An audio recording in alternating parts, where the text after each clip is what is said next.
Dans la vie des sociétés, il est des époques où la révolution devient une impérieuse nécessité, où elle s'impose d'une manière absolue. Des idées nouvelles germent de partout. Elles cherchent à se faire jour, à trouver une application dans la vie. Mais elles se heurtent continuellement à la force d'inertie de ceux qui ont intérêt à maintenir l'ancien régime. Elles étouffent dans l'atmosphère suffocante des anciens préjugés et des traditions. Les idées reçues sur la constitution des États, sur les lois d'équilibre social, sur les relations politiques et économiques des citoyens entre eux, ne tiennent plus devant la critique sévère qui les sape chaque jour, à chaque occasion, dans le salon comme dans le cabaret, dans les ouvrages du philosophe comme dans la conversation quotidienne. Les institutions politiques, économiques et sociales tombent en ruine, édifices devenus inhabitables, ils gênent. Il empêche le développement des germes qui se produisent dans les murs lézardés et naissent autour de lui. Un besoin de vie nouvelle se fait sentir, le code de moralité établi, celui qui gouverne la plupart des hommes dans leur vie quotidienne, ne paraît plus suffisant.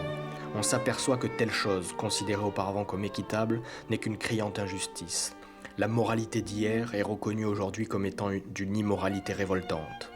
Le conflit entre les idées nouvelles et les vieilles traditions éclate dans toutes les classes de la société, dans tous les milieux, jusque dans le sein de la famille. Le fils entre en lutte avec son père. Il trouve révoltant ce que son père trouvait tout naturel durant toute sa vie. La fille se révolte contre les principes que sa mère lui transmettait comme le fruit d'une longue expérience. La conscience populaire s'insurge chaque jour contre les scandales qui se produisent au sein de la classe des privilégiés et des oisifs, contre les crimes qui se commettent au nom du droit du plus fort ou pour maintenir les privilèges.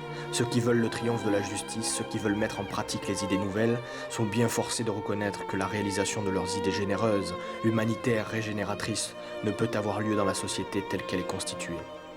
Ils comprennent la nécessité d'une tourmente révolutionnaire qui balaie toute cette moisissure, vivifie de son souffle les cœurs engourdis et apporte à l'humanité le dévouement, l'abnégation, l'héroïsme sans lesquels une société s'avilit, se dégrade, se décompose.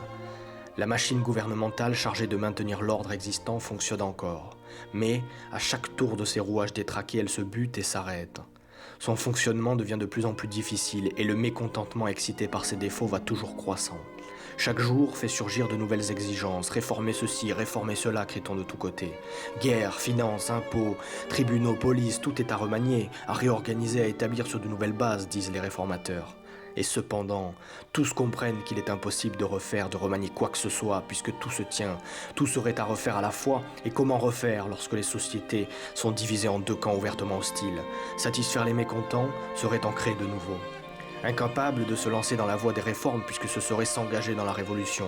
En même temps, trop impuissants pour se jeter avec franchise dans la réaction, les gouvernements s'appliquent aux demi-mesures, qui peuvent ne satisfaire personne et ne font que susciter de nouveaux mécontentements. Les médiocrités qui se chargent à cette époque transitoire de mener la barque gouvernementale ne songent plus d'ailleurs qu'à une seule chose, s'enrichir, en prévision de la débâcle prochaine. Attaqués de tous côtés, ils se défendent maladroitement, ils louvoient, ils font sottise sur sottise, et ils réussissent bientôt à trancher la dernière corde de salut. Ils noient le prestige gouvernemental dans le ridicule de leur incapacité. À ces époques, la révolution s'impose. Elle devient une nécessité sociale. La situation est une situation révolutionnaire.